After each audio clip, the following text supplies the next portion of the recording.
Making brushes are a lot of fun, and you can experiment with different materials. You can see here I've started to use some chalk, and I've just done some different strokes using different angles, scribbles, and putting different types of pressure.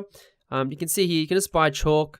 It's really cheap. It's like $2. I just bought some normal ones. Comes with different colors as well, which is pretty sweet. And you can see here, I'll just go through, and you can see some different strokes I've done here, and even done some more thicker ones on the other page, which is pretty cool.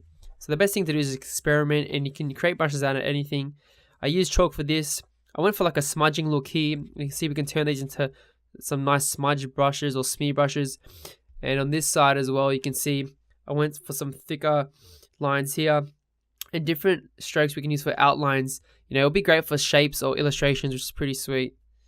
And then you can see I played around with more brushes on this side as well. So the best thing to do is just experiment and see what you can come up with. You can even use normal felt tip pens. You can see here that I was using a Copic multi-liner, which I'll get in a second. You can see that, just a normal felt tip pen, 0.5, and I just started scribbling some lines and playing around. You can really get some cool effects just by doing different strokes, different angles, play around with it.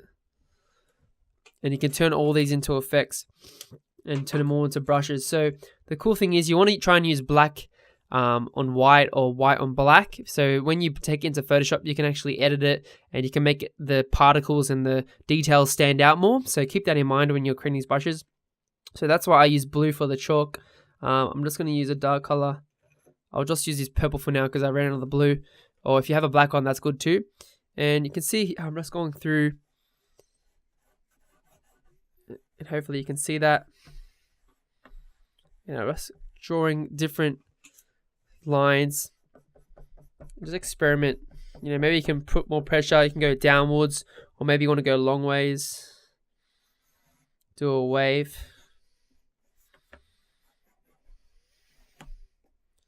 And it broke. But just, you know, just experiment. And try and make them a little bit longer. So you can, if you want to have like a long brushes, or if you want to make them more, you know, be able to stretch, or then you want to make them longer for art brushes, or you can do more thicker. If you want to do like a thick brush for, you know, texturing, you want to texture large objects, or if you want to make it more for, you know, just for more like an overlay. So this is what you can do with whatever you're using. And you can see that just playing around, experimenting, you can create all these cool brushes. So yeah, that's what you should do. You know, use some chalk, get some charcoal, use some felt tip pens or a Sharpie, or even you can use like a brush, which would be pretty cool. You'll get some nice effects like that. So you can get some cool effects.